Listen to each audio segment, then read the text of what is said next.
All right. We are recording. Cool. Yeah, so we'll record this. I'll make some edits to it later on. We won't do it live, but it's all good. Okay. I'm super excited. I actually want to start. You can still hear me, right? Oh, yeah. Okay. I just can't hear myself. That's weird. You want to do an audio test? Yeah, let You me. want your sound check and test audio?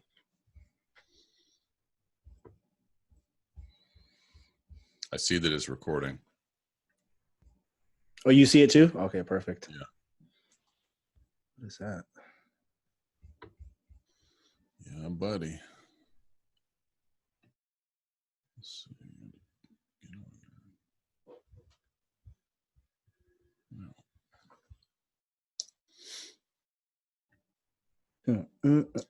This background's not too distracting. Oh no, this is perfect. This is perfect. This is how I roll, man. No, I love it. I love it, bro. Cool. I love it. I was like, perfect. I was gonna do it in my room where I have everything set up, all my lights and everything, but it didn't work out that way. The baby's sleeping, so yeah, you gotta get it in real fast. It's all good, brother. Yeah. Well, welcome to the. I don't have a show name. It's whatever. I'm here. This is the first you're here. I'm with it. We got Shocktimus Prime, aka Brandon, aka my brother, aka best friend, aka the Pillar, aka the Rhymester. What is your hip hop name? What did you go by? Is it Shocktimus Prime? Yeah, that's because I do a lot of different stuff. So I just when you switched your name up to DJ Swift to Swiftronic, I was like, ooh, that's dope. Oh yeah. I was like, I need a cool like robot-y name too, man. That's dope. It took me a minute. And when your best friend does something cool, you're like, I want to do that too. So I kind of just came up with Shocktimus Prime because Shaka was the that was my name I used to go by forever. And after that, it was like, it was like, let's upgrade. So Shocktimus Prime, I'm a huge Autobot fan and always have been. So, that's huge for me. So that's where I went. And I just stick with that. So. Yeah. I stick with DJ Swift too. Tronic, I use it sometimes I don't. But yeah, man. So if you don't know who Brandon is, I'm going to introduce him as an artist, me as the fan, me as the person who is interviewing. But just so you guys know, if whoever watches this, whether it's one person or 1 million people, this is my friend. We are friends. I didn't just meet this person off the street and then just vibe with them. This is somebody who we are basically family. Even basically, we are family. Like, yeah, regardless. Family, so it's a beautiful thing. We're talking about today. We're going to be talking about a bunch of stuff, bro. As I got my notes right here. You got your notes, brother. And come prepared, Prepared. What you know about my Bomba Cloud notes? You got to be prepared.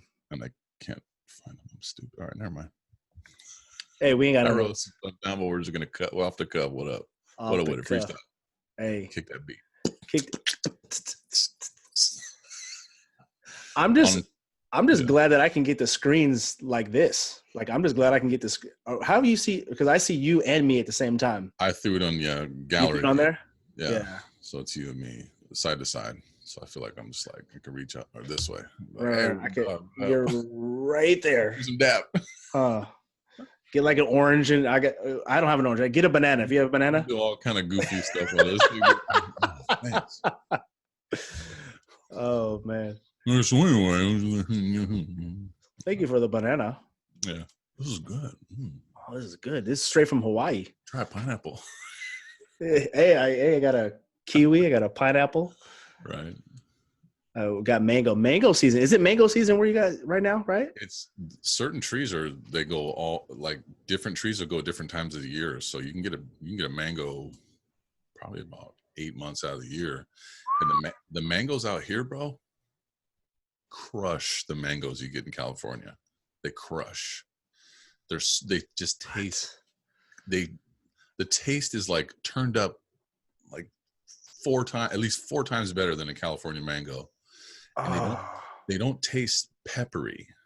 Okay, it's just the brightness and the sweetness of the fruit without that dirty peppery. It's weird. You know, like a cherry, like a good cherry. There's no peppery taste in a cherry. It's just like sweet and juicy, and it's like that, but with mango flavor, you know. And they're huge, bro. They're like, you know, like a freaking softball sometimes. That's what's up. Yeah. I love mango. Mangoes are the staple of if I need a sweet craving, I go for a mango. That'll do it. Yeah. That'll do it. Yeah. We used to have a mango tree in the backyard of a house we were renting for a long time. Yeah. And when it would fruit, we'd be up to our freaking ears in mangoes, dude. We're like, we'd get our fill. Yeah. And then the season goes away and dies down. And you're like, man, you know, you need to get that mango craving in the middle of the night. Like, dude, do we freeze any of those? Like, yeah, but we don't have much left. So we take it out and make a smoothie or something. Woo. Yeah. The ones you get in the store are not the same as the ones that grow here in Hawaii. The ones that grow here in Hawaii right off the tree in your backyard are just blow your mind. Dang. Yeah. So I have to go because I'm going to jump on a plane and then I'm going to go to Hawaii and get some mangoes. Some mangoes. Yeah. Yeah. Yeah. Said and done. Oh, this has been good talking to you. Yeah. No, this is great. This is great. We accomplished a lot. Yeah. Mangoes are life, bro. If you ever noticed how the mango, not only is it juicy, but it has like a creamy. Does yours have a creaminess to it? Like a sticky, like oh yeah. Like an orange is like wet, right? But a mango is like, it's got some creaminess to it. Yeah. Oh, bro, I think I can live off of mangoes. Yeah. I think so. If it was possible, if there's any protein in mango, that's all I need. You'd be in the bathroom a lot, but you could survive off of it. Oh my god, my son the other day clean, dog. Amaziah was eating some fruit the other day. Yep. Tons of fruit. Oh man. And dude, he took like 3 dumps. Right back to back. Just like boom, boom, boom, boom, boom. Diaper change. He's like, this one's full, bruh. Come on, I gotta replace this one. Oh my god. Hurry up, body train me. I'm almost ready. Just sit me on it. I think so, man. I think he's almost ready, bro. I think he sees his brother, and then he's like, "Oh, I need to be like my brother." Yeah. That's the so shizzle. Awesome. That's so awesome. Got 2 boys, 2 girls. Love it. Man, we balance. It's straight balance. I love it. Tie it in a knot already, man. You get the tribe. That's straight up, man. I love it. Me too, man. I got a tribe +1. Raising, we took on our nephew Keelan, and he's with us, and we love it, man. I've always thought of him as a son anyway, so it's like, oh yeah, it's only fitting, he's at that 20. Both my oldest son and my nephew, they're both 23, so they're at that stage of just trying to get it together. So they're working, they're both paying rent. Mm-hmm. And not a lot, but just enough that it's a little bit of a challenge for them to save and just teaching them life lessons, man. And we take that money and we go right to Costco with it and feed everybody. So it's like I let them see exactly. I show them the Costco bill. I'm like, look, man, what do you guys want? You guys want steak, or you want whatever you want to do? That's what's up, man. Yeah, it's good. I bet your guys' food bill is ridiculous. Dude, if we just do food, because there's 6 of us here. Yeah. Me and my wife, the 2 older boys, and then my youngest daughter and my youngest son.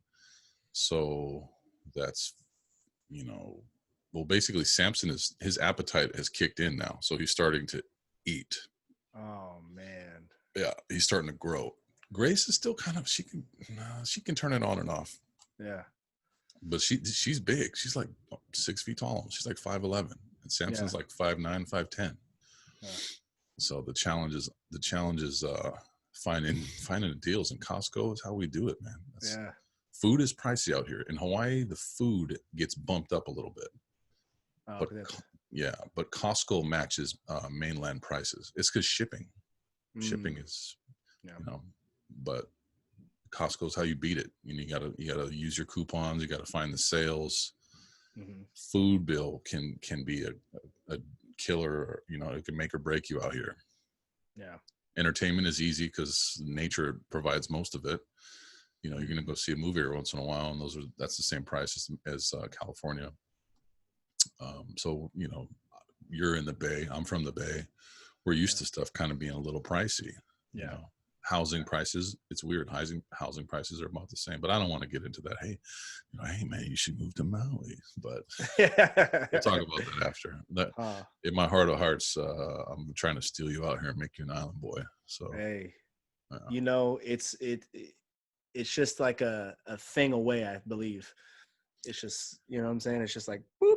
With the way everything telecommutes now and the way everyone does everything, like people have figured out you can be just as productive with a Zoom call, a fax machine, email, and here I am. And, what you're experiencing in the real world is everything, all of my mind work through the digital platforms. Yeah. And there you go. Interviewing everyone. Like we're 2,000 miles away. I'm in the middle of the ocean, dude. And, we're talking right now. So yeah, that's crazy. Yeah. I could be in Milpitas right now and you wouldn't know. I'm right here. Right here, all the way from Hawaii.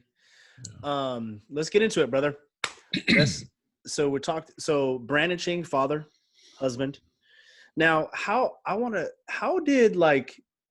does music play a part with your family? Like, how does that correlate? Because I know for me, like being able to DJ and then show my kids how to DJ or let them at least like play with the instruments and stuff like that. Like I have a couple guitars that they can play with, I got some drumsticks and whatever. Yeah. For you, how does that play in? Like you got your family, you got music, you got your passion, right? Yeah. How do you juggle that, or how does that mix together? We're all on board. Everybody's just down for the get down. So, it's so funny, man. I'm going to try to get through this without crying. I'll probably gonna cry at least once or twice. I got a tissue over here. I got like a little. You got tissue? I got tissue too. I'm ready. Now, so I bring them in the same way that you brought me in. When you were DJing, I was a rapper and just trying to get down with the get down, and I really didn't understand what was going on with DJing. I didn't understand square one or anything. But I knew what was going on with people. I knew what kind of music they liked. So whereas, I think there was a couple gigs where, a lot of the gigs that I would, you would invite me to, I would be more than happy to help you set up. And I was fascinated by it. I'll carry this, I'll carry the speakers, carry the wires, carry the crates, carry everything. And then, you taught me ways to like, how do you lay your sound and your power down and, make sure you, put them at a right angle so the signals don't get fuzzy or buzzy or, you were teaching me all this stuff, and I don't know if you really realized you were like training me to become a DJ someday. But I wasn't even trying. I was just wanted to help out. Right. And so that's what I've done with all my kids is when I have a gig, I'll just bring them along and they'll just be able to roll with me and see. And now a lot of the gigs that I'll play are like family friendly gigs. Of course. Yeah. And I'll play some gigs at like bars or a club or something like that. Sometimes not very many. It's weird. Like out here, the money's not too big, and like the dive bar scene, the clubs you can get into, there's not a lot of money in it. Yeah. The money is in like high school dances, church events, birthday parties, weddings. Yeah. So I brought my kids along, or like my, to weddings and stuff, and they'll help me set up, and they'll drop me off. And if it's one of the older boys, I'll turn that wedding into like their training session. I took Keelan to a wedding, he helped me. So like they helped me set the gear up, they helped me carry the stuff, and then so they're kind of seeing like, where do you plug this light in, where you put this, where you put that. And then when it's actually go time, it's easy, like because you've done a lot of weddings, right? So when it's cocktail time, like cocktail hour, normally it's like 2 hours of cocktail music. Yeah. You're just mixing like R&B and, oldies and classics and love songs and slow jams. Yeah. And that's where you can just do like smooth little blends and easy little transitions. It's like during the reception, when it's like time to, really get your gig on, that's when your mixing's got to be like on point. So all the cocktail hour stuff, that's when I will like teach them, like, okay, like it's live, like everyone's, we're playing right now. So right. Everyone's counting on you. Everyone's counting on you to bring something tasty out, So, yeah. And I hearken that back to when we would do, I think it was like middle school dances or something, or like a couple like rec center parties. Oh yeah. And you'd have all the crates. This is again, I got to say this. Technically, I'm a DJ, but I look at guys like you who came up spinning vinyl, and you know the touch, the techniques. You had crates, you had hundreds and hundreds and hundreds of records. I look at you guys like you're truly the DJs. To me, I look at myself as I'm more of a controllerist, because I came right into DJing on controllers. These big old gorilla paws, I put it on the record, and it just goes, oh, what did I do? Yeah. And the arm goes flying. I know. I was like, I don't want to break your stuff, bro. I'm like, oh, I'm sorry. You know what? Never mind. I'll look for the records. I'll just be the digger. And yeah. Okay. So that was, but I loved it because I could get like 5 or 6 songs based on what you're playing. I could get like 5 or 6 songs ready and be like, okay, look, I got this one, and this one. What do you, and oh yeah, that one. And you put that on, and then I look at the crowd, and the crowd would go nuts. And I'm like, oh shoot, like, all right, I get it. You keep this energy going, and then you bring it up a little bit, or yeah, you tell me like, hey, give me something a little slower. And I'm like, all right, cool. And this is before the computer had BPMs or anything. I would just in my mind be like, I need to play something more chill, or I'm not playing it. I need to give you something more chill to play. So I'm digging to your crowd. Oh, yeah. This one. Oh yeah, this is good. Turn it sideways, and then what else? Okay, and then bring you a couple. I'm like, what do you think about this? And, oh yeah. And, like, it was funny. Like, I thought for sure I was gonna bring you something. Be like, no. Like, get out the way. Let me, But like, every time I brought you 2 or 3 things, you were like, oh yeah. Like, it was good, and I was like, what? Wow. I'm picking good songs. Like, damn, okay. And all I was really trying to do back in the day, I mean, you remember, I just wanted to freestyle, man. I just wanted to, I just wanted to flow and not even really battle people. I didn't really want to be a battle rapper, because that was like what all the Eminem 8 Mile movie really glorified battling. Yeah. I didn't want to do that. I just wanted to do like cypher rap. I'll freestyle, boom, pass the mic to the next guy. He goes for a while, pass the mic to the other guy. Yeah. That's all I wanted to do. And that was enough for me. Like, being, I don't know what, famous or notoriety and all that stuff. Like, I never wanted that. I don't really like being in front of big crowds of people. It gives me the bubble guts, dude. I get nervous. I'm like, I got to go to the bathroom like 2 times before I do a show, because my nerves are just, I don't know what it is. My nerves are like, okay, like, if stuff goes wrong, you better be ready to run. Yeah, really. Let's get everything out. I don't know what that is. Fight or flight. What is it? Maybe, man. I'm also like that, from sports days. before you play a basketball game or a Mhm. football game, like you got to go to the bathroom, get it all out. Yeah. You know, and then you're like lighter on your feet. You get like, you know, maybe that's what it is. It's like the energy builds up. I think it comes from, because I still, like, if I was going to do a gig today, right now, if I was going to set it, even this, like, I just get like this, like, I hope it goes right. Yeah. Like, I've been playing it along in my head and I want it to go right. And it's interesting that I want to go back a little bit when you said tilt the record to the side, right? At first I didn't get that, but I know a lot of people right now don't even understand what that is. Yeah. You know, it's like you tilt the record to the side so it doesn't fall back in and you lose your spot. There's gotta be a name for that, right? I don't know.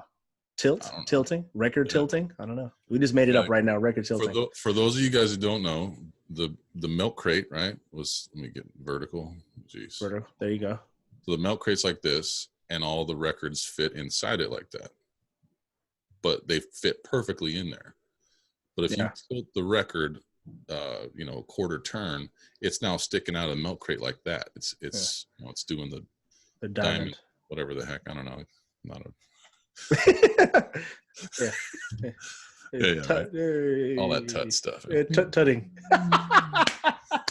God, we're some fools. Yeah. So yeah, that's how you would bring up your next songs you want to play, or, you know, I want to get this one in, and, you know, that, what were you going to do if you like something? You're not just going to pull the records out and make a big mess. You know, you once you're done with the record, then you put it back in. So yeah, it's interesting how those little things really help growing up. And I know that, like, when you were getting me music, that's when I saw you had that talent. I already knew you had talent, but that's when I think I saw, like, dude, this guy, like, what the heck? Like, he should just DJ. Like, all you have to learn is the software. Yeah. And then all you had to learn was just the blending. And once you learn that, which you already knew it, people that can count to 4 and 8 and 16, if you can rap a bar, it's the same. It's literally the exact same thing. Yeah. You're just counting. You're going with the music that's already recorded. Right. They're going to do the verse. Mm-hmm. They're going to come in with the chorus. You know the chorus is going to be like 8 bars. You're like, boom. So this beginning of the next song is going to be matched up. Boom. And you just go from there. And it's continuous. And that's when I knew, for you, I knew that, like, this guy is, like, needs to DJ, because your inner library of music is a lot. It's actually better than mine. Like, you and Brian Hobbs, dude, I swear, you and Brian Hobbs, I'm like, dude, because when I'm in a gig, I'm thinking of a million things. Right. I'm thinking of, like, because, like, one of the things that you're so keyed in, you're focused. You're laser focused on accomplishing the goal. Yeah. And, like, we're just trying to back you up. We're trying to make you look cool. We're trying to make the vibe of the party be dope.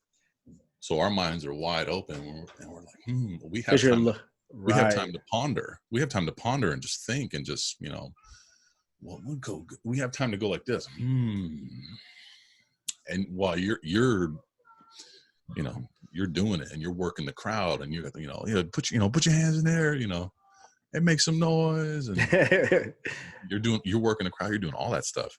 Yeah, especially for weddings. I think weddings create a different look and a different feel, because you have this crowd that wants the new music, and then you have this crowd that wants the old music, and then this crowd wants, like, the dirty music, and the person who hired you is telling you not to play the dirty music. Right. And then by the time they get drunk, it's up. Like they give up. You're like, okay. They want to hear Trina and Yin Yang Twin.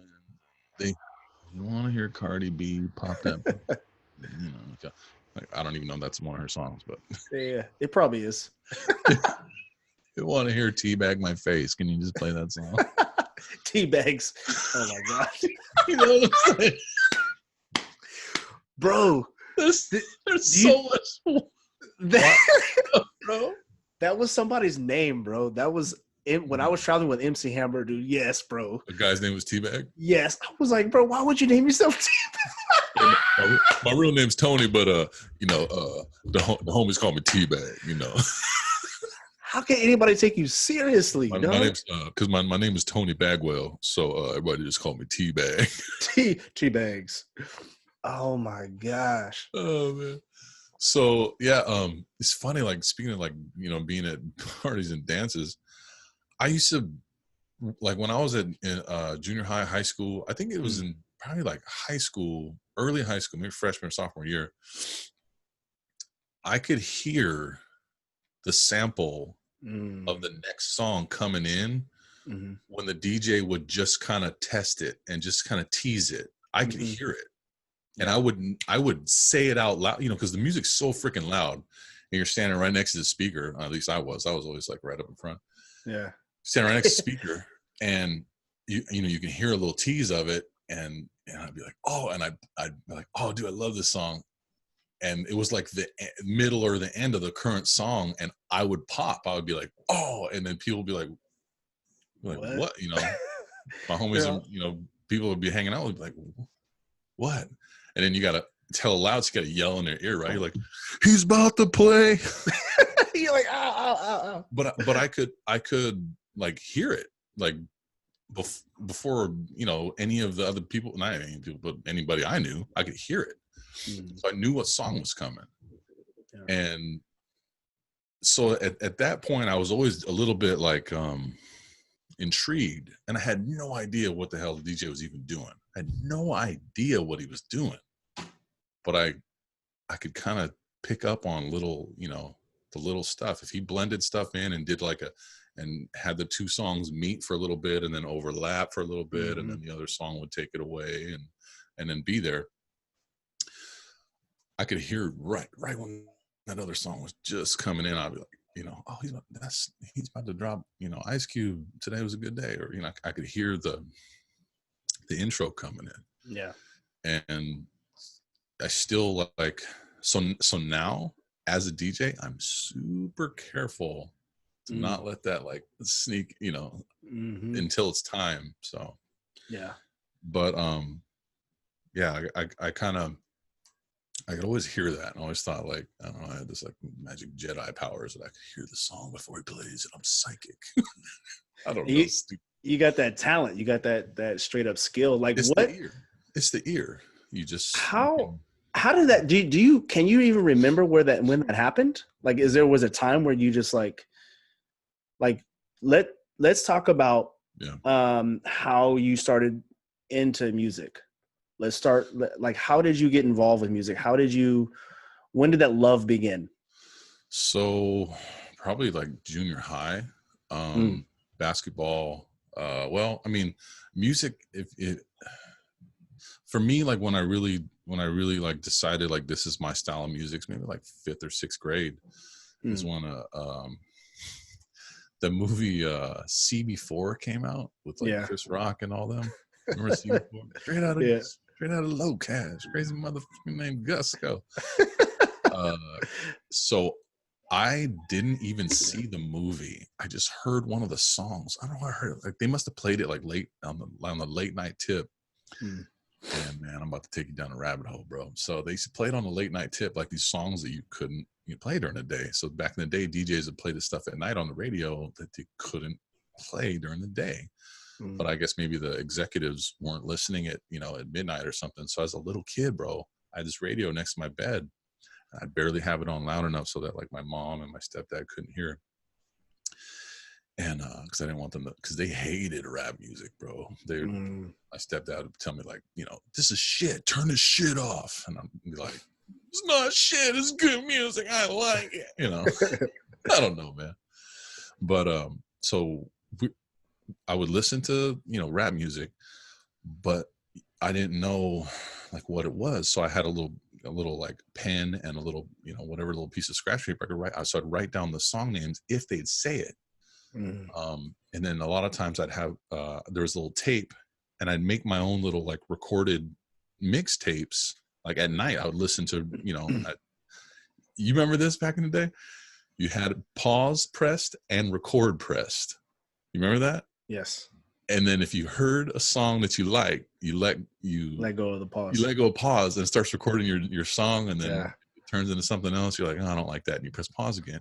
So I had a tape on standby, and I had a little pen and paper. So you remember music stores, right? Oh yeah. And this, like I said, this was like 5th and 6th grade, bro. I would go. I was a bad little kid, man. I'd go to these music stores, and you couldn't buy certain music because it had parental advisory. Oh yeah, that's right. You couldn't buy the singles that said parental advisory because I'm only like 11 to 12 years old. But like I would steal them, bro. I'd tear the plastic off. I'd tear the whatever, and I'd stick like a bunch of them in my pockets or in my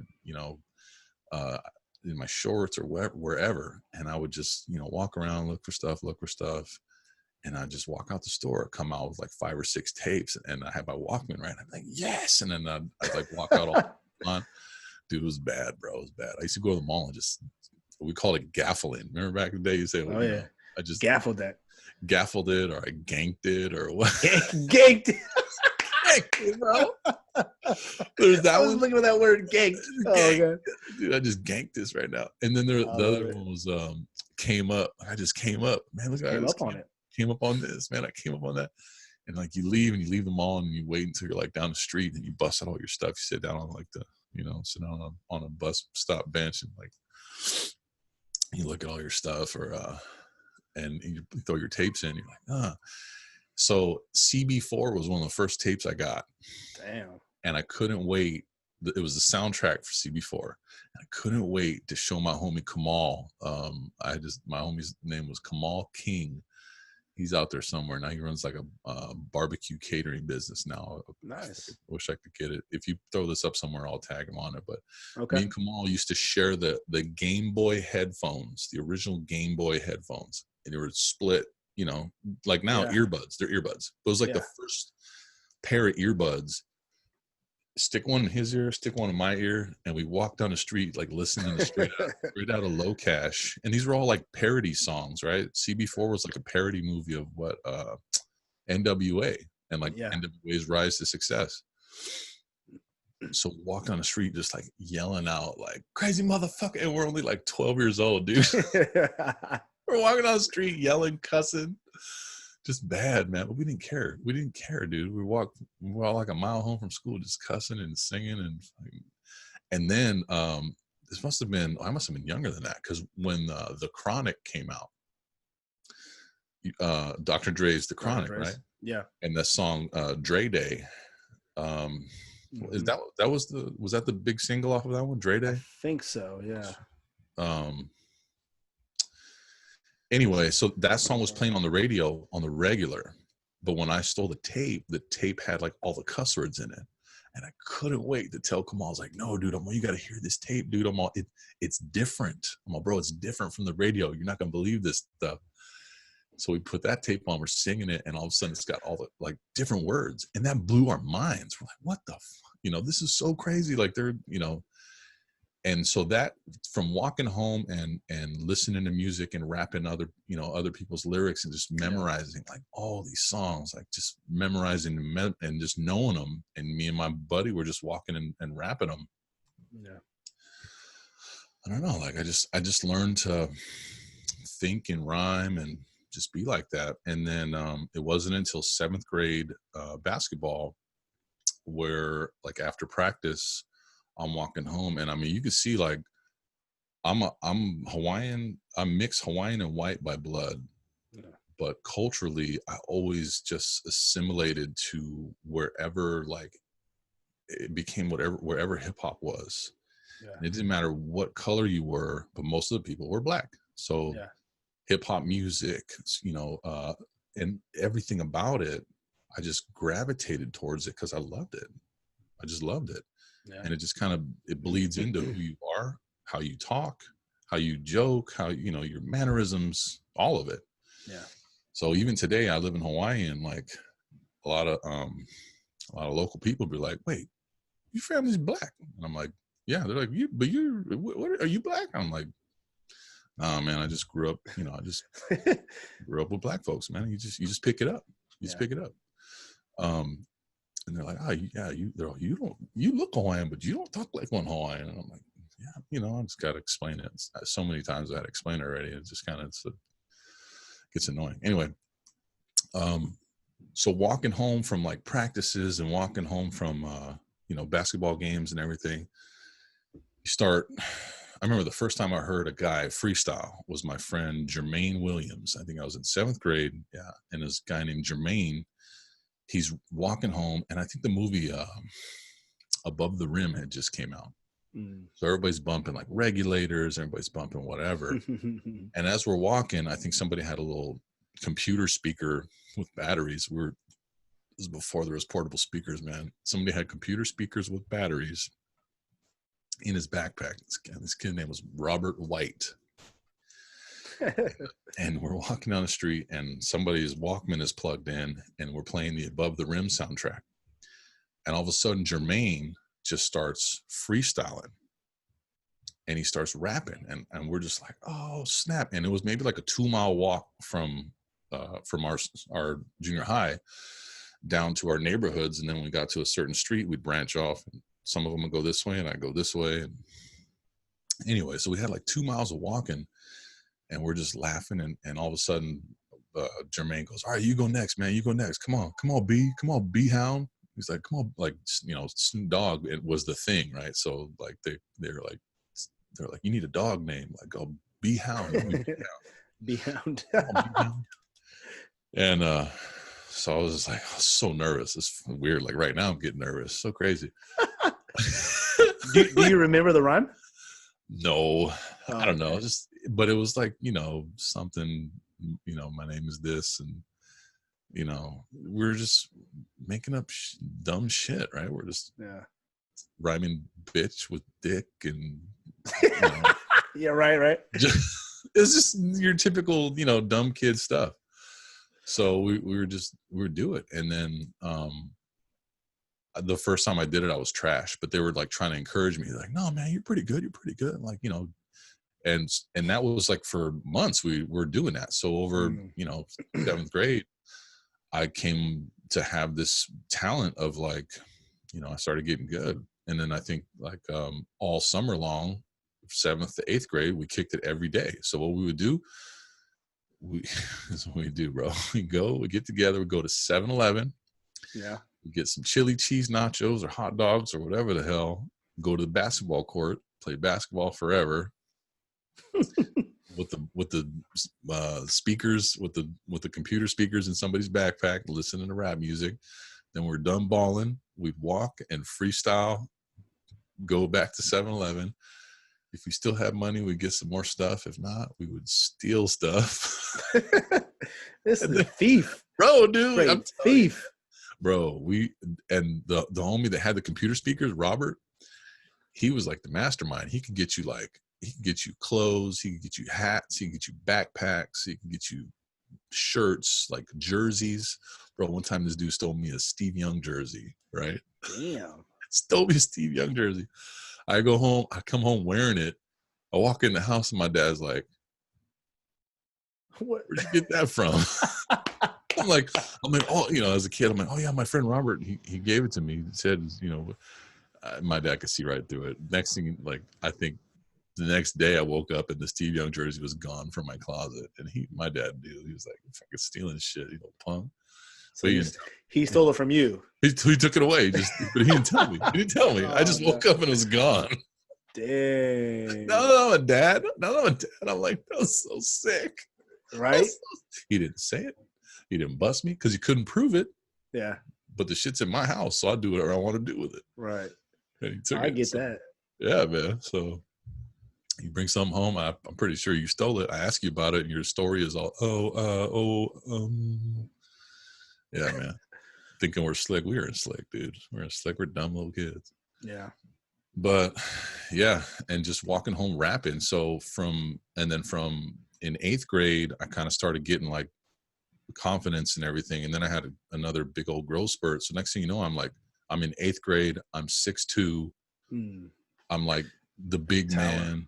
Yeah. I'm like, you know, so my confidence kind of grew. I was still humble, but like just my confidence in myself, you know, and rapping, like I think because when I was in 8th grade, it was like 95. And like, I was still not knowing about Wu-Tang.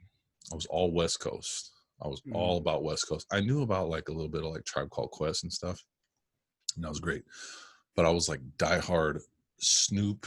I dug deep into like Snoop and all of his like everybody on Death Row, like the Dog Pound, you know, Daz, Corrupt, Lady of Rage, all their like, you know, Nate Dogg, Warren G, all those guys, and everybody, all their little projects.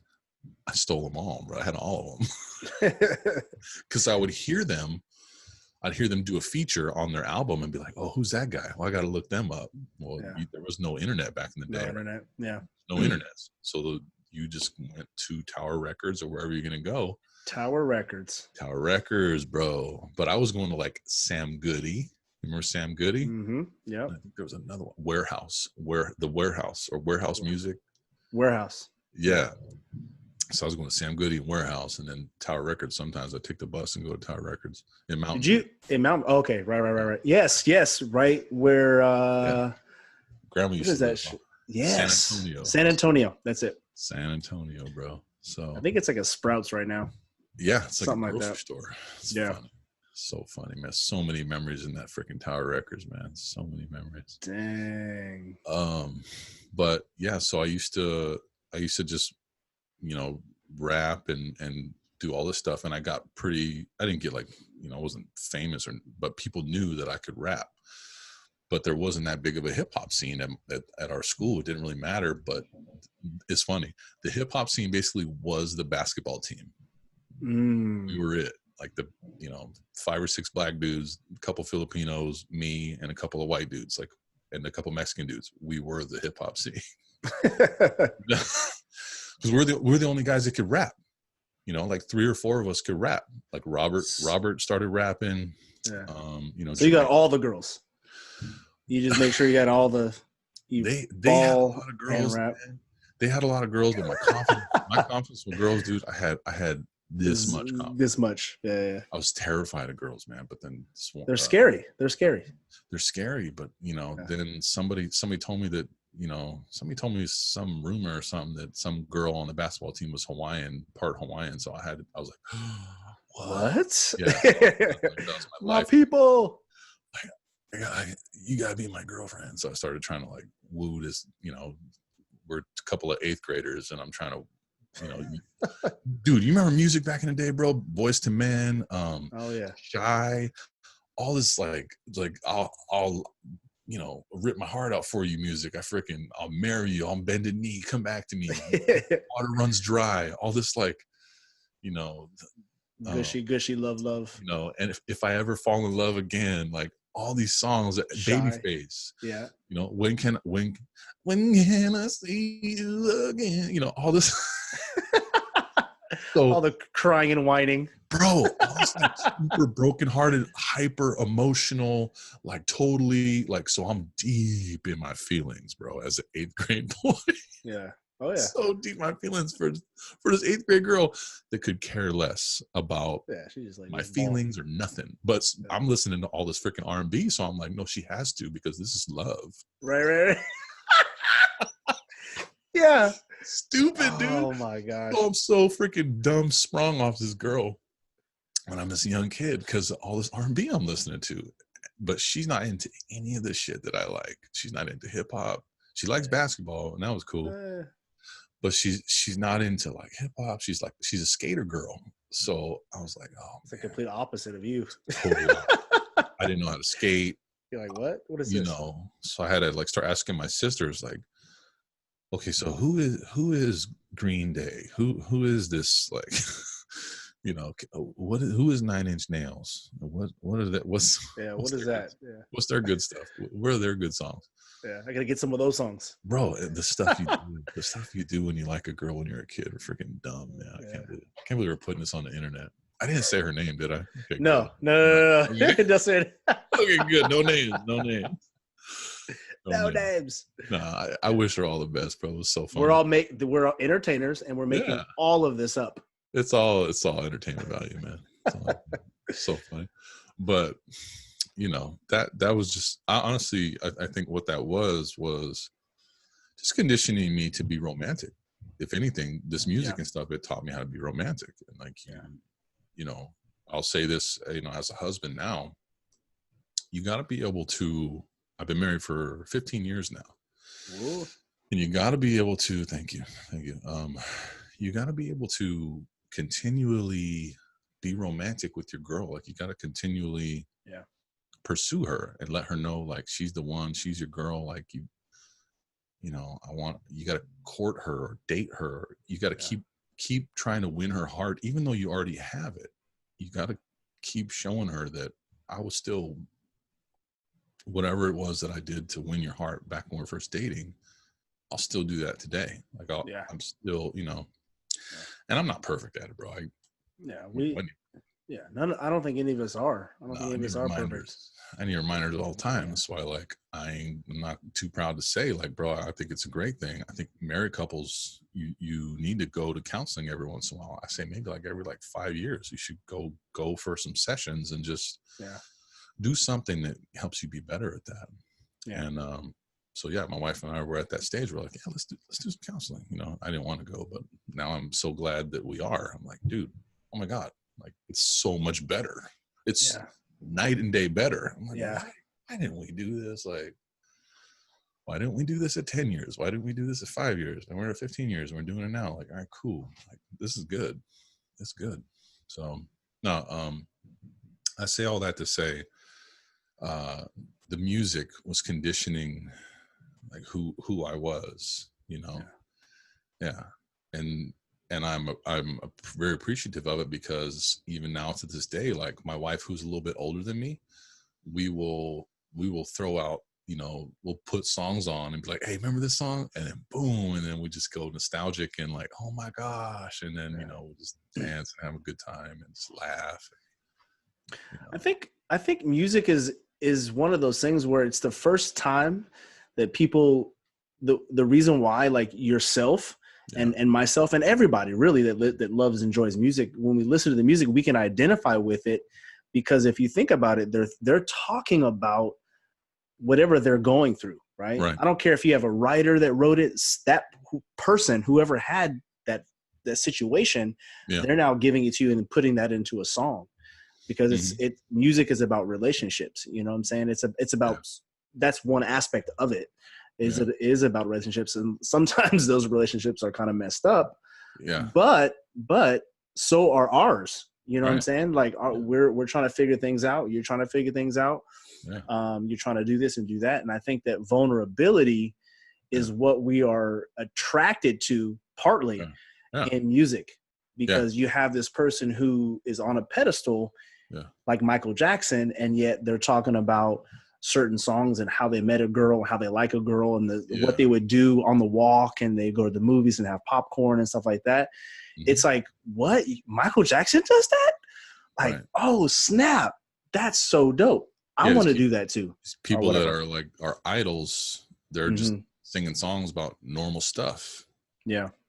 But doing it in a way that we can all relate to, and to a beat that's catchy, and to lyrics that are catchy, and you know, he feels me. Oh my God, he wrote this song for me. You know, yeah. You know, like, bro, I remember like after some relationship I was in back in the day, and this girl I liked she liked another dude, and Michael Jackson's song, "Who Is It?"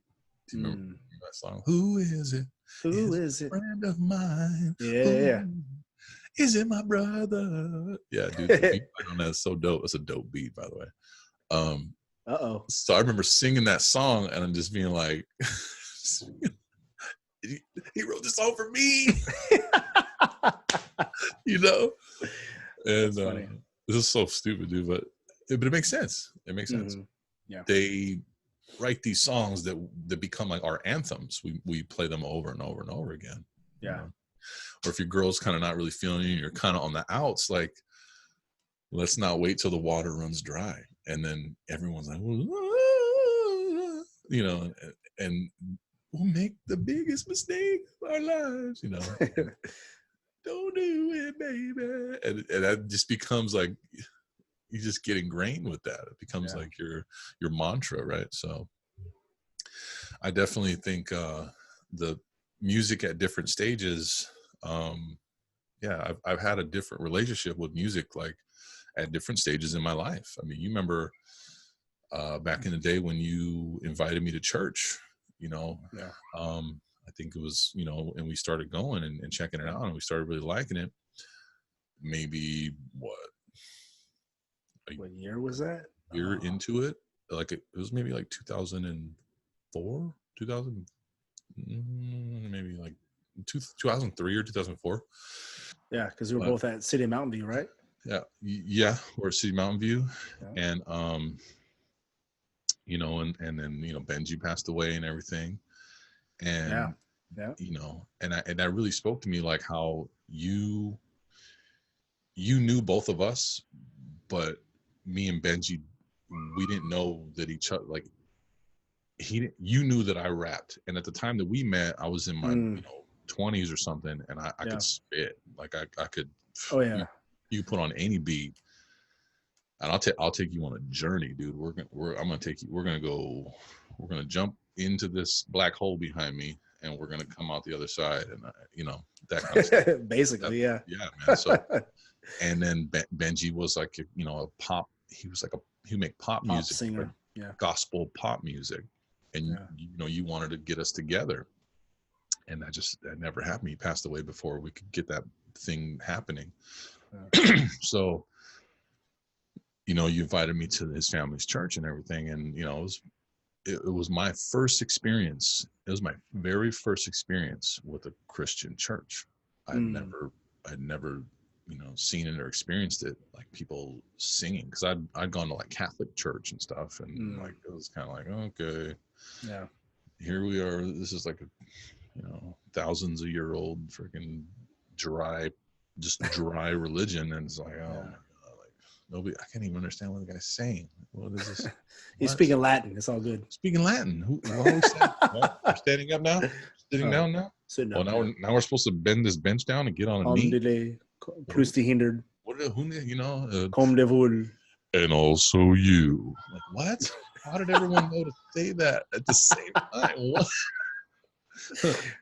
Peace be with you, and also you. Like what? So anyway, my Catholic religion creeped me out. Yeah. But the Christian vibe was cool, because it was like people were just talking to me like a normal person, and speaking to me in normal terms. I could understand it. And then the music, although it really wasn't like my style of music, it was okay. It was decent, you know. And I just remember, I could hold a tune pretty good. I could sing pretty good. And I remember there were like going to have open auditions for the worship team. Yeah. And I talked to my wife about it. I was like, pretend like she's sitting right next to me. But I remember being in church like, hey, should I try to do that or something? And she was like, yeah, that'd be cool. You know, that'd be great. And so I tried it, and I and then next thing you know, I'm singing in front of people.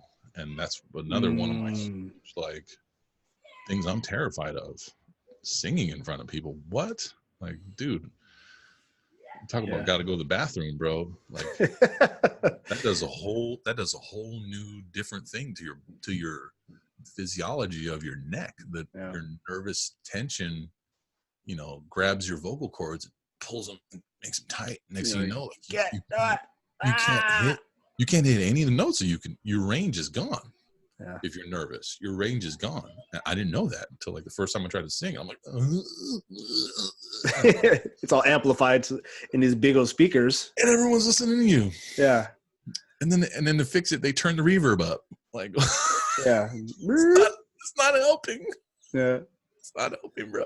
Oh man. But you know, that was another dynamic of music. It's like, okay, now I'm singing, you know, gospel music, you know, in front of the small church, and it's cool. And then, you know, eventually we go to another church. No, I got asked to sing. I got asked to sing at my wife's hula Hula Sisters. One Oh of them. yeah, She did yeah. hula. I got asked to sing at her wedding, and I don't know if she even knew. I don't think she ever heard me sing. She never heard me sing. She just knew that I was a Hawaiian guy and that I could play the uke. She didn't know I could sing. It's so singing and playing an instrument is hard enough when you're just doing it to your, singing in your living room, but then singing on key, playing on key, remembering all the words, and then you're nervous, and then you're in front of all these people at this wedding. It's got to be perfect. Bro, I'm like, what am I doing? What did I sign myself up for? Oh my God. What am I doing? So I sing this song, and I'd actually, I'd always loved singing. Like, remember at my wedding, I sang a Brian McKnight song to my wife, because I would remember at City of Mountain View, I'd practice singing at the senior center. I would just sing in the open. They had this hallway with crazy acoustics. Oh yeah, senior center was dope. And as I would move the chairs around, move the tables around, there's all this echo. So I would like sing the top of my lungs and like, whoa, and so yeah, singing in front of people was a whole different thing, dude. So I sang the song at their wedding. My wife helped her choreograph a dance to Ribbon in the Sky, Stevie Wonder's Ribbon in the Sky. It wasn't an audition attempt. It wasn't trying to get noticed or nothing. It was just trying to do something sweet for this couple that, we were friends with. And the director of the choir was there, and he comes up to me after the song, maybe 20 minutes later, and he goes, "Hey," he goes, "Why, how come you've been at this church for like 2 years and I didn't know you had a voice like this, blah, blah, blah, blah. So you're gonna come try out for the choir, right?" He's like, I need you in the choir. And I was like, okay, all right, Pastor Dan, I'll come audition. And dude, so then I got invited to sing in a choir, and that was fun. That was heck of fun, singing in a choir. And everyone, like, there were a couple standout great singers, phenomenal singers. But when you're in a choir, you don't have to be a phenomenal singer. You just have to be able to kind of carry a tune. And they'll put you in the section of that your voice range can handle with all those other people. Yeah, it's so fun, dude. It takes a lot of work, a lot of practices, a lot of rehearsals, but it was cool doing that for 6 months or something. It was wonderful. Yeah, and that's the singing part. And I guess the last part, or the next stages of it was while you were DJing and like we were friends and everything, I started getting into like from rapping and from freestyling and stuff. I started getting into making beats, and I wanted to learn how to produce. So I started just researching little gear, and stuff's expensive. Music stuff's expensive, bro. Yeah, it is. Yeah. So at the time, like I had a young family, and we were like, I think I was like supporting everybody, and like I didn't have any side hustles or side gigs or anything. So like what little money I could scrape together and buy some little tiny beat machine, like it was like, wow, look at this. And this is like this little tiny box thing, and then this little Chaos pad or something, and Chaos. Oh yeah. Chaosilator, yeah. The yellow thing. The yellow, yep. Mm-hmm. But it blew our minds. Like you and me would just sit there, just bug out on it for hours. Oh, look, watch this. They make all the crap. And we didn't know what the hell we were doing, but we were having fun. We're having fun. Yeah. And then eventually I started getting more and more serious with it and acquiring a little more gear here or there, a little here or there gear. And I remember I almost got like turned off to the whole like thing a couple times, because we did a gig with Ramel one time. Actually, we did a couple gigs with Ramel. We did a few gigs, yeah. And and there was a couple times where like, and I knew, okay, look, I knew that I didn't have this skill that was worthy to like be played in front of people. I knew it. I knew I was like okay at most. I was a little bit interesting at most, what I could pull off. You know, I didn't have a big turntable. I didn't have a control, nothing. I just had my little speaker and I think I had a guitar amp that I found at work, bro. I was running sound out of that. Come on. Yeah. I found it in the Murph, bro. Yeah. I found a guitar amp in the Murph, and I a lot of stuff. give it as much bass as I could, and I was using it as my own little amp. But you made it work. I just made it work, and it was crazy because, and I always give the props on this. He didn't want me to be plugged into the main sound, and my humbleness was like, all right, you know, I feel that, I get it. But at the same time, my pride was like what? Swift wanted me to be here. Swift told me, you know, no, plug him in, put him in. We're gonna jam, and because we had done that on our own before, we had kind of done some jam sessions. Right. You always knew that there was something in me that just needed the right key to unlock it. It just needed the right time and the right, you know, right temperature and the right, you know, pressure, and it would come out. Yeah. You always saw that in me, and I'm grateful for that. I can't believe I'm not crying by now. What the hell? I'm a robot. I know how we're like really doing really good right now. Yeah.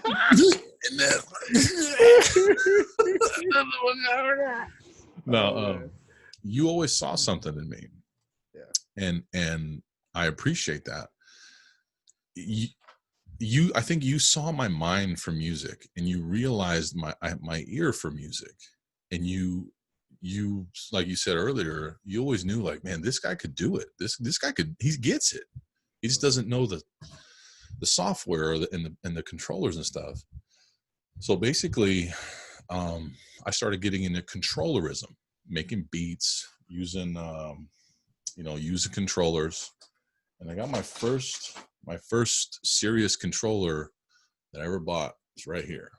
I remember when I bought this thing, the MIDI Fighter 3D. Dude, that thing is still hits. Yeah, they're arcade buttons. They light up all crazy and beautiful. And here's the back. And the thing has accelerometers in it. So if you're playing it and you have your settings set right, you can like lift it up as you're playing beats and like bend it and turn it, and it'll do filters. It'll have different filters activate as you're playing, you know, or making a beat or playing a song or whatever. And that's how I think at that point, that's when like you took off. Yeah. Because you were introduced to that, and you were introduced to not what's that one software that you used at the time? Was Ableton. That's right. Yeah. So you use an Ableton, and what do you use right now? Just Traktor? So now I use Traktor, and I use Machine. Yeah. And I use GarageBand for like recording people when they want to like do demos, and like we're working on narrating a book right now, my family and I. Yeah, perfect segue. I love it. Yeah, that was my next. That was funny. Yeah. So like just all this different software, and I just ran with that. And eventually, and I guess we'll cap the music kind of thing off real quick, is when I moved out to Maui, I still was just making beats and finger drumming. It's called finger drumming when you play anything beat machine with your fingers. It's called finger drumming when you do it as a performance.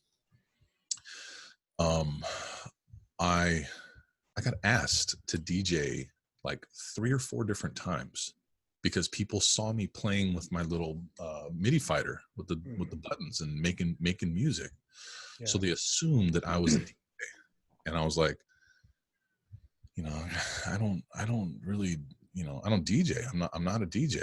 And they're like, well, you play great music in your office all the time, and it'd be great if you could DJ this, this, or it was somebody's baby's first birthday party, which in Hawaii is huge. You always throw a huge party for the baby's first birthday. So they hired me to DJ the thing.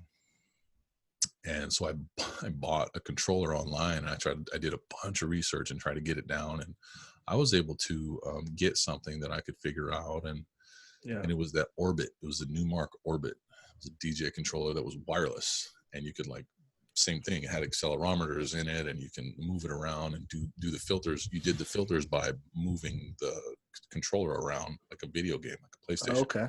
Nice. Yeah. And that was my first legit, well, it wasn't a legit one. It was kind of like a gimmick one, but that was my first DJ controller, was a Newmark Orbit.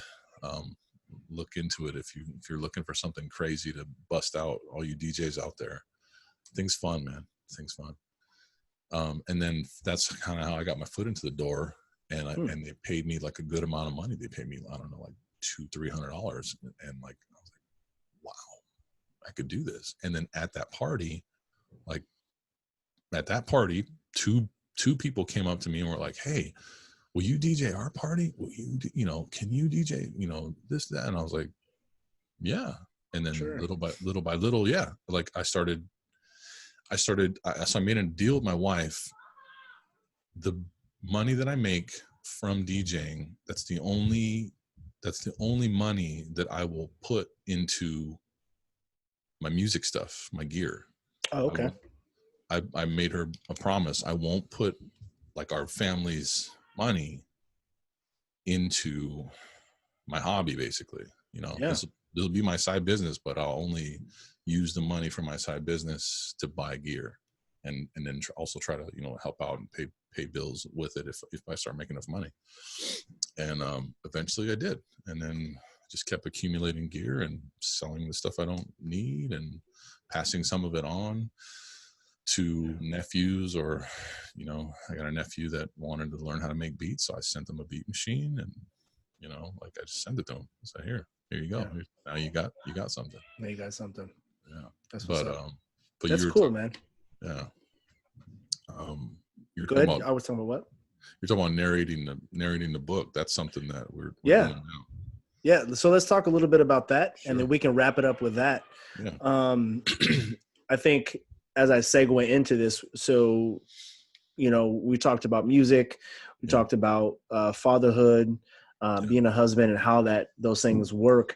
And I think the reason why I like that is because one of the things that the purpose of these interviews, which I have a whole new aspect of what I actually want to do with these interviews now, actually, is help people that have families, young families that are living with them, how to still be creative, right? How to still be creative without breaking the bank, without disappointing people, without being like so isolated that no one else can touch you. Because we're only about an hour, and then we go back to being a dad, right? Yeah. So right now I have my kids locked up in the room, right? watching a movie or whatever. Go to the bathroom. That's it. You can go to the bathroom, whatever. Right. Here's your snacks. But then how do you incorporate that, and then teaching them what you're doing? So anyway. Yeah. So let's talk about. I'll come on another one of these, and I would love to. Let's do multiple. Let's just make it our thing. This is what I will be here. Yeah. Let's do it, and we can bring in other people to do interviews and talk and stuff like that, because there's an element that you have. I don't have the, like, us together. I'm looking at these pictures. I'm like, whoop. Yeah, it just makes it so much more dope. Yeah. Because a lot of people have like the Wu-Tang, and I wasn't raised on Wu-Tang. Yeah. Like, I really got involved with Wu-Tang when I met you. You know what I'm saying? Wow. And so before that, I was the same way though. I was my first Ice-T, NWA, West Coast. Yeah. All West Coast. Nothing, because they were beefing back then. Yeah. Wu-Tang got exposed to me my freshman year by my homie Derek. You remember Derek, right? Oh yeah. He exposed me to Wu-Tang, and as soon as I started learning about them and all their different like kung fu metaphors and their different like martial arts metaphors, and they were so deep with their like numeric stuff, like it fit right into like who we were. And so, right, so many different aspects. Like for me, martial arts, Bruce Lee. I was always watching ninja kung fu movies, dude, all the time. I never trained one martial arts fight thing ever class ever. But if someone was to ever step to me on the street, I'd probably either one or two things, bro. It'd probably be, you know, it'd either be that or I'd turn into Hulk Hogan and suplex somebody, dude. Come on, brother. One of the two, bro. That was my fighting style. Step into a Slim Jim. Bruce Lee mixed with Hulk Hogan. Oh man. Oh, dude, that'd be a nice beat. Actually, we can like put them on a beat. Hold up, dude. Have you seen the guy that did? What's that one movie where the guy he did so controversial? He did blackface. The military dude. The military. He's like, oh my god, what is that, dude? Oh, we are so off. Was it Robert Downey Jr. in the movie? Yes. Thunder? Yes. That was great. That was great. Wasn't that a good movie? So there's a guy who did a song off of that. Oh, I'm a dude. I'm a dude playing a dude. Playing a dude dressed as another dude. How do you like? Let's see. I'm a dude. I gotta show you this. I'm a dude. You can screen share it. I'm a dude. Sometimes remix. The audio doesn't line up. But I watched so you know Robert Downey Jr. caught a lot of flack for doing that, but not during that. People weren't really tripping right when he did it. Yeah. It was only like 2 or 3 years ago that they bring up this movie that was filmed like 10 years ago and be like, oh, he shouldn't have done that. He's a racist. I watched an interview that Robert Downey recently took to the Joe Rogan show and talked about what he was doing. Speaking of Joe Rogan show, look at what we're doing right now. We're doing it. Podcast, the first one. I know, right? So he basically explained his role in that, and he was playing a satirical character, portraying like a pompous actor, and how Hollywood, you know, they really think they can do whatever the hell they want and portray stuff any old kind of way. And he was like pompous and arrogant and like this total dick and insensitive and all that stuff. And he was trying to show like, dude, I was in character. It's a character that we play these characters. You got to remember, there's cameras. This is acting. We're acting, you know. And my character that I was trying to play, that you guys need to get on this level. There's another level to this. I'm an actor playing an actor who's a pompous dick. Like you gotta follow me on this. And he basically broke it all down, and I was like, whoa, okay, I see now. Because I was like, man, you know, he did that a couple of years ago. I don't know, you know, I can't really like riot for the cause, you know, but you know, I got a card. You know, I'm a card carrying member, but you do have a card. I can't be on the front line. You know, like, well, watch another music reference. What do you got here? So let's see if I found the right one. Is the audio going to come through? Have you routed the audio? Can you hear it or no? No. See, a lot of times you got to route the audio. Stop sharing. How do I do that? Audio. If you go into like audio view options, it's within Zoom. You got to go to Zoom settings. Yeah, built-in microphone, same as speaker. Leave computer audio. Oh shoot! I'm not even using my mic. Oh, this is my mic now. Oh, what the heck? Well, you sound good though. That sounds good. Where'd it go? Oh, there it is. Oh, remote control now. So go to audio. I don't see it. Speaker system. Internal microphone. Something like that.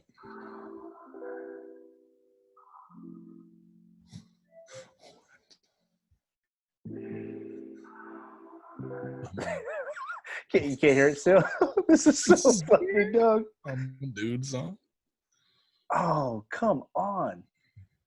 I'm a dude remix. Let's see if you can do it. I probably can. Why can't I do this? Let me see what I can do here. Show names. No. We can edit all this out, right? Yeah. Well, Edit this? yeah. Okay, good. I might just leave this in here. I don't. Who knows? Okay. I'm trying to like rush through the hurry up. Same as select microphone. Same as system. I'm a dude remix. Yeah. Is this the one where there's a piano in the background? Yeah. That's the one right there? All right. Oh, dude. Okay, cool. Commercial. Cut to commercial. Sorry, from the top. Let's bring this in here. What are you doing there? It's the one with the keyboard, right? Yeah. All right. Me? I know who I am. This is I'm it. a Yeah. dude playing a dude disguised as another dude. Me? I know who I am. I'm a dude. Me? Oh, he's making the beat right here. Me? This is what I know do. who I am. I'm a dude. But I mean, like, I saw Wish I could that. scream. Yeah. Yeah. There you This is go. what I do. Me? I know who I am. I'm a dude playing a dude disguised as another dude. Hey.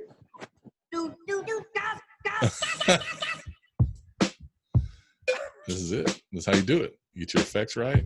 Get your drums in. Put it in. I don't know if they pattern. still make that, but they said that's a pretty dope sampler.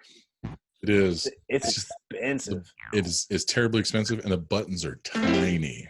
I see my finger. Your fingers. Old gorilla Definitely hands. couldn't ain't do gonna that, work yeah. good on this. Nah, you need tiny little fingers for that.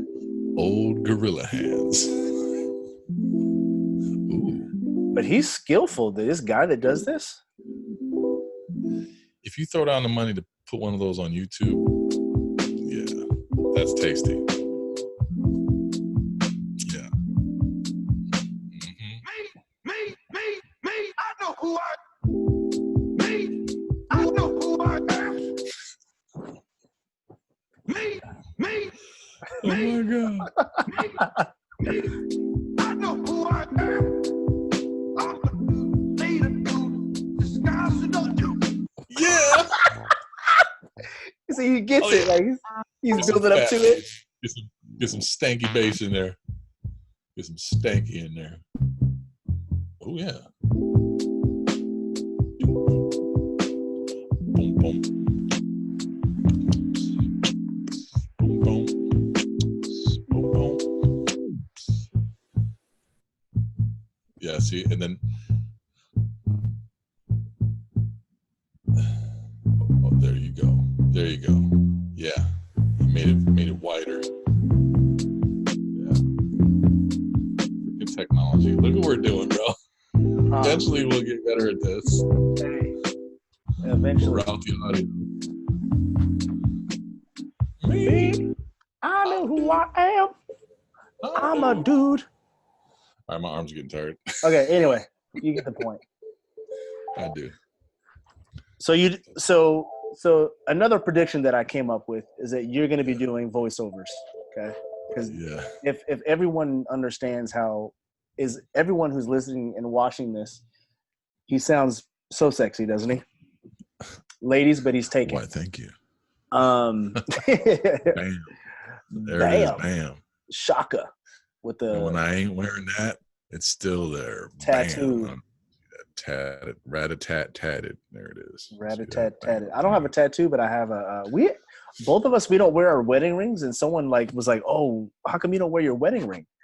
I go, well, for a couple of reasons. One, for Tamara, it doesn't fit her anymore. When she was pregnant, it just didn't fit her because we sized it to her before babies. Yeah. Your body And shape then- changes. And so it changes. And for me, mine changed. I don't know how my finger got bigger. I don't know how. So I wear this one. I wear it on the other hand. Some daddy weight. I got the daddy weight. Yeah. But you guys are doing a book. You guys to all your nephews and nieces, we have gotten the book. It sounds amazing. It's super cool. The family's all in it. You got different characters and stuff like that, which is pretty dope. And on a side note, I think that reading books like that and other books or whatever you guys want to do, I think that's another dope thing that you guys have under your belt. You guys, everyone out there in internet land, this family is talented. They do literally everything. So then Angela cooks. Dude, I don't eat meat anymore, but the stinky pork, does she make that still? Every once in a while. She busts it out like about once a year on special occasions. Yeah. Yeah.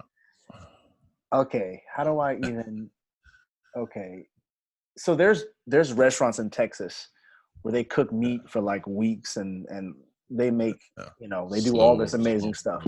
Everything, Like I would take what she makes in the stinky pork. We call it stinky pork. I don't know why we call it stinky pork, but I would, because cumin's one of the ingredients. Oh yeah. And when you roast with cumin, it kind of has like a little bit like a BO smell. Like it's got a funk to it when you cook it. But when you taste it, you're like, oh my God, it tastes hella good. Bruh. Yeah. Anyway, talented family. So talk about the book. Talk about how that came about and everything. So the book is the concept to narrate the book came from an idea. Speaking of my wife, she had an idea because she loves your kids so much. She misses them. She talks about them all the time. She's always watching like all the videos and stuff that Tamara posts or you post of your kids. Yeah. She's always like, "Did you see this video? Oh my gosh!" She's like, "Look!" But she doesn't know. Doesn't know that I've already just in private, I've already looked at it and be like, "Oh, I miss these guys," So she brings it to me and she's like, she shows me and she's like, "This is so cute." But sometimes she'll get me with one that your kids will do and that I haven't seen yet, and I just can't even look. I'm like, oh my God, I could just hear them talking about something. I'm just like, oh my God, get this out of my face. So Mark's, for those of you guys who don't know, Mr. DJ Swift over here, Mark Augustine, has 4 of the most adorable, beautiful, wonderful, brilliant, and inspirational, amazing, just darlings of kids that you'll probably ever meet if you're lucky enough to ever meet him and his family. They're just an awesome representation of what love and just peace and harmony can manifest in children because of mom and dad. So yeah, you guys are doing a damn good job. But Angela wanted to read them a bedtime story because our kids are 14 and 13, the youngest ones. So they're a little bit past that age of like, the bedtime story thing. But your kids are prime age. Gosh. So Angela wanted to do that for them. Nice. And so she's like, she starts talking to me about it. She's like, how could I do it? Do you think you can give me some pointers? And I'm like, oh yeah, it's easy. I said, I would love to help you all. I think I might have held the camera for it while she was reading, and I'm like, I'm totally down. I'll help you with that. It's awesome. And as she's doing it, I'm like, well, I want to read them a story.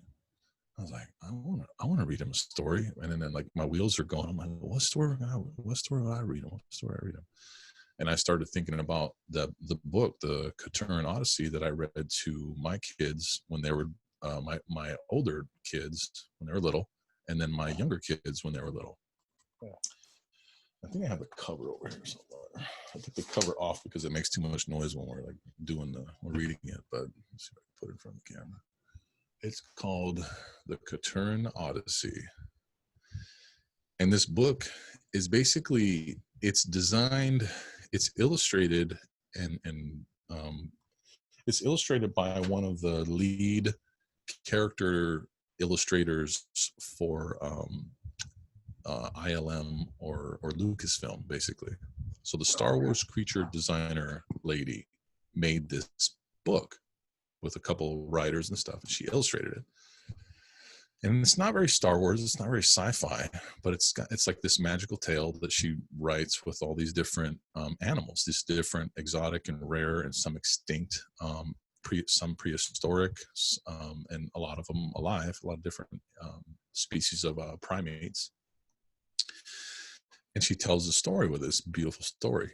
And I remember reading the story to our kids, and I just remember like it's a good buddy adventure. Like it's got the main hero, he meets this buddy, and the buddy that he meets is like super, super arrogant and pompous. So I was like, oh, then when I'm doing this, when I'm reading this story to my kids, it just came to me. I'm like, you got to do this pompous British accent every time you're this guy. So I become extremely, pompous and arrogant in the facial expressions. And as I look at how beautiful my hair is, and, it's exquisite sense of direction, and I can plot the stars, and I know exactly where I'm going, and you need to follow me because I know the way.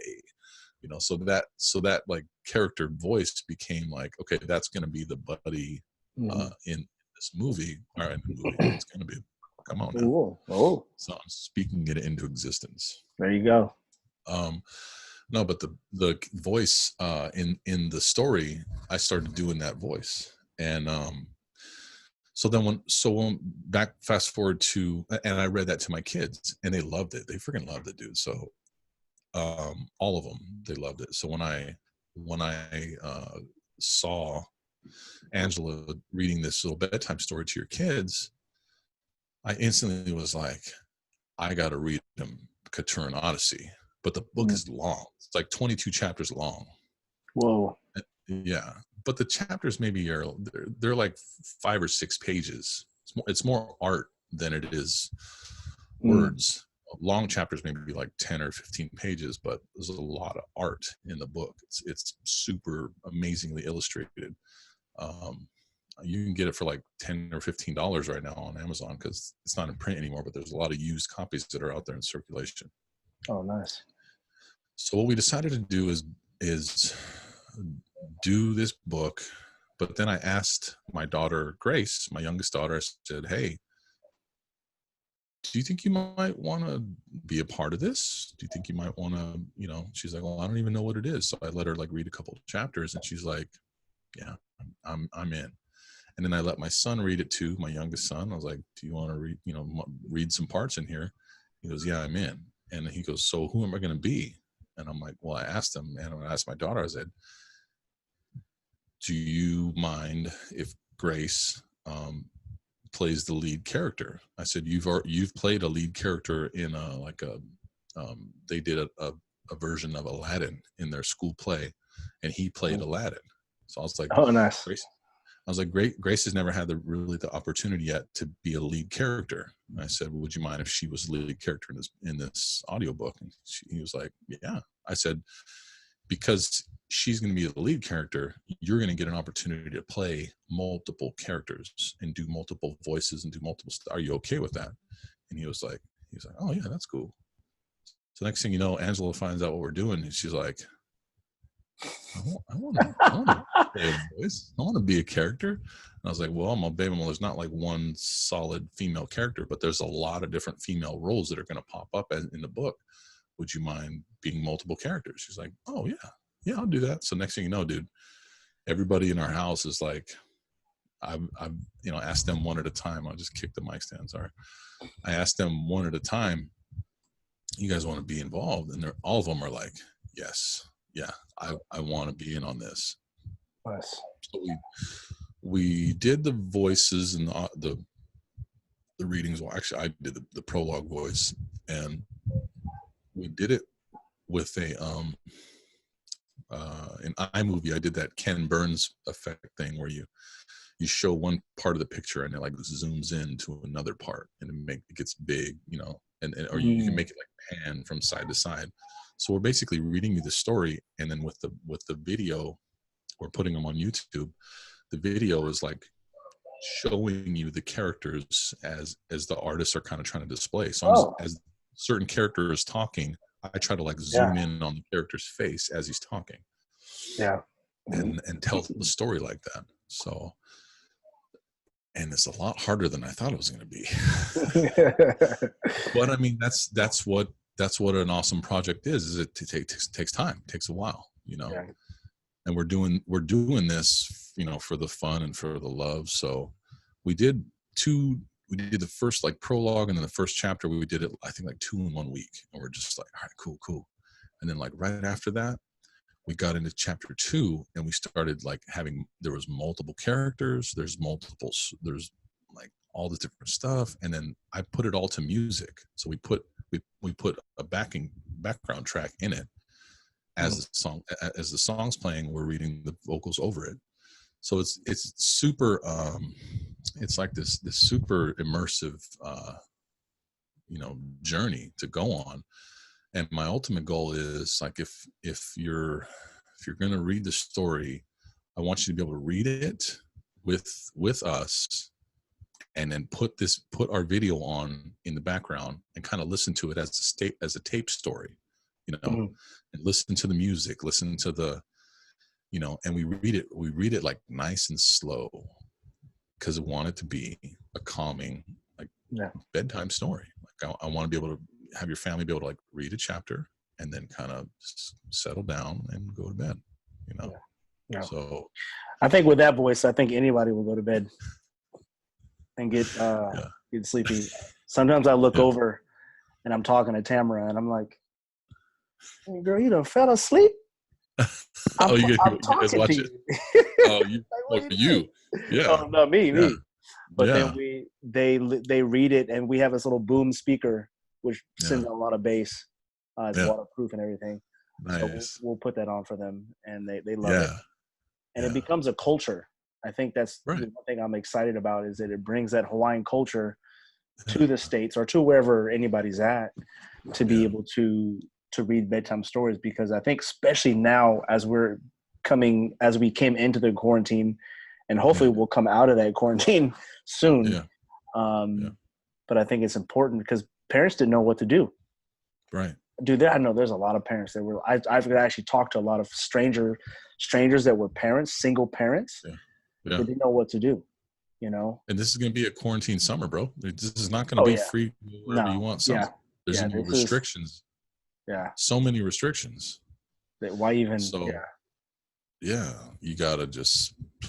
you gotta have a lot of different activities to do inside, and you gotta have, you know, you gotta have someone with the hypnotizer voice to go ahead and just get your kids to just relax, and everyone's just gonna get a pillow and just make sure you guys have already washed your hands and went to the bathroom and everything. We're all just gonna calm down. You know, calm down. I go sit. I said, sit down, boy. That's cool. So that's what we're doing. And we had chapter 2 almost done, and then we listened back to it and we're like, you know what, we can do better than this. So we scrapped it, because we don't want to just put something out and just have it be out. We want it to be like quality. We want it to be good. And if something comes out of this, then cool. If nothing comes out of this, something will come out of this. We'll have shared a wonderful experience with our nieces and nephews. And primarily, I'm doing this for your guys' kids. I'm doing this for your guys' kids, and I want them to experience the story and enjoy it the way that mine did. So that's what's up. If other people like it, cool. You know, I would like to share it, because stuff that I'm interested in, I put it out there. You know, it's on YouTube so that people can watch at least the first 2 pieces. So we're going to release them on YouTube as we're done with them. And I'm not going to guarantee one a week or one every other week or whatever. We're going to put them out when they come out. But just know that we're rededicated to it now. We had birthday season happen. It was Grace's birthday and my birthday the next week, so we kind of took like a 2 or 3 week break. But we're back on it. Should be out sometime, like maybe this weekend. Cool. It's exciting. You heard it first, and I think it's cool that like you guys are doing that. Also because if somebody, because that's what we did before. We just picked a YouTube video sometimes if we were tired or we couldn't talk or Just, we wanted that mellow music out. behind it, that visual behind it, slap on in the iPad, put it on. I think that's awesome. Everybody just mellows out and goes to bed. Cool. Yeah. Well, that's going to wrap it up Yeah. as far as this particular talk, and that's All right. that's where I'm going to edit that. As for us, I think what I want to do with this is at least once a week, do something like this, I'm down. where once a week we can do it. We'll start with that. We'll get consistent in the once a week. We'll get consistent. And then I don't want to do too much editing because I don't want to sit there for like days, like editing. I just want to be able to like just put it out there, get it out there. Yeah. Have guests come once we start getting it, going. Cool. And see where it goes. I don't have, I don't know. I don't have the purpose is this. The purpose is this, is that we could, one, hang out. Yeah. Two, we can That's be what it creative. is. Yeah. Yeah, we're hanging out. Be creative. Yeah. Three, we can bring other people in to hear their stories. Because the Yeah. one thing that you don't, here's my thing and all of this when it comes to all of these radio things and internet things and DJing, is that when you start talking to people about their story, when you get, this was the surface, bro. This was the surface. Because when you start talking about, like, I interviewed a guy from Black Sam the other night. Yeah. And I said, what got you into music? Like, that's my thing. What got you into music, and what was it that said, okay, I'm going to put down sports or put down cooking or whatever it is, and I'm going to do music. And for him, it was his dad. For this particular album that he was doing, it was his dad. He came out gay, and his dad flipped on him. Oh boy. Beat him up, and like physically. And so that took him into music. So that right there took him into music, and that saved his life. You know what I mean? Yeah. It saved his life. And if it wasn't for that, he could have went down, drug path, and then he could have went down the suicidal path, but he didn't, and it's just like, what? I talked to another guy that I start following. His name is Tamales. And it's like, you hear these stories that I'm not even going to tell you all the stories because I want those things to be sacred to them. Yeah. But yeah, man, I'm excited for this. I think that it's been a long time coming. But this, I got some people that probably be down to get on here and episode. Yeah. Line them up. We'll line up the next one. Tuesdays. I got a guy whose voice is like on level with mine. There's this dude I met. His name's Jason. He's got like the podcaster voice. He's done podcasts before. Yeah. Yeah. You don't talk to him. You'll be like, "Is this your brother?" B. Well, who's this guy? Where'd you find this guy? Who is this guy? Yeah. And as every time I talk to him, he's like mixed. He might be like Asian and white. I'm not exactly sure what. But he grew up in Hawaii. But when I talk to him, I'm like, "Are you in character right now? What's going on?" You're like, what? Oh yeah, bro. Oh yeah. Like he's so. Oh yeah, bro. Yeah. Like, you're great, man. Can you just say, "Oh yeah, bro"? Like a bunch of, "Oh yeah, bro." Yeah. So smooth, and you'll crack up. Like I won't talk. I won't talk too much about him because I watch when you meet him or when you meet him on here. You're like, "Yeah, you're the dude. Yeah, you're the dude." Yeah. So that's cool. We'll get him in here. I got the studio set up, and pretty soon I'll have. I ordered another computer, so I'll be able to run multiple computers on Zoom, and then